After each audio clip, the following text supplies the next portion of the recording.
अरे लिफाफों पे जिंदगी गुजारने वालों, शर्म से डूब मरो तुम। अरे तुमको कुरान करीम दिया ना हाथ में, अल्लाह का कलाम तुम्हारे हाथ में दिया, तुमको उसका भी लिहाज नहीं है और तुम दावा करते हो कौम का। बहुत बोल सकता हूं, याद रखो मेरी जबान को लगाम नहीं है, तुम्हारा घर से निकलना महाल कर दूंगा मैं यहां पे। याद रखो तुम लोग जो काम कर रहे हो ना, तुम महाराष्ट्र के मुसलमानों को ना सिर्फ कमजोर कर रहे हो बल्कि तुम उनकी आवाज का गला घोट रहे हो। अरे तुम इलेक्शन लड़ो, हम तुम्हारी तायीद करने को तैयार। कब तक तुम ये सियासत करोगे? कहां है वो लोग जो औरंगाबाद में बोले थे इम्तियाज जलील को वोट मत दो?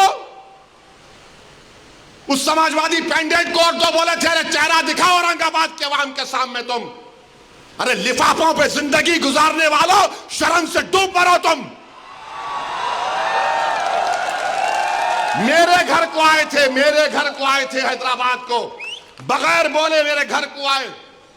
मैं वक्फ के बिल की मीटिंग में जा रहा था, पलट मेरा गार्ड फोन करा के साहब इतने लोग आए, मिला।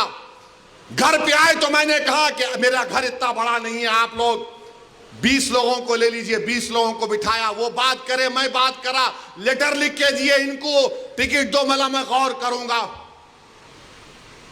फिर जाने से पहले मैंने अल्लाह के वली के अंग्रेजी कुरान का तर्जुमा जो तुर्की का छपा हुआ है, उसकी 4 कॉपियां इन जिम्मेदारों को दिया कि आप मेरे घर को आए, ये अल्लाह के वली की कुरान का तर्जुमा है। एक एक के हाथ में दिया तो औरंगाबाद जाके बोले हम घर को गए थे, हमारे को चाय तक नहीं पिलाए। अरे आप पहले से बोल देते तो नान खलिया खिला देता मैं आपको। मेरे को नहीं मालूम था कि तुम मेरे घर को खाना खाने आ रहे। अरे तुमको कुरान करीम दिया ना हाथ में, अल्लाह का कलाम तुम्हारे हाथ में दिया, तुमको उसका भी लिहाज नहीं है और तुम दावा करते हो कौम का। बहुत बोल सकता हूं, याद रखो मेरी जबान को लगाम नहीं है, तुम्हारा घर से निकलना महाल कर दूंगा मैं यहां पे। मेरे भाई इमाम शाफई मुफ्ती साहब बैठे हुए, इमाम शाफई रहमतुल्लाह अलैह का जमाना है। एक दौलतमंद ने कहा कि अगर अल्लाह मेरे को बेटी देगा तो जब उसकी शादी करूंगा दीन और दुनिया की दौलत उसको दूंगा। जब बेटी की शादी का मौका आया, उलमाए किराम के पास गया। उलमाए किराम ने कहा कि नहीं, तू नहीं दे सकता, दीन और दुनिया की दौलत तो कैसे देगा, तेरी कसम गलत हो गई। इमाम शाफई के पास गए, इमाम शाफई बोले बहुत आसान है। इमाम शाफई रहमतुल्लाह अलैह ने कहा तेरी बेटी की शादी कब है? उसने कहा फलां दिन है। बोले मैं आ रहा हूं, चला जा। इमाम शाफई पहुंचे, इमाम शाफई रहमतुल्लाह अलैह ने कहा कि आसान है। वो बोला कि हज़रत शादी तो हो गई, क्या है बताओ?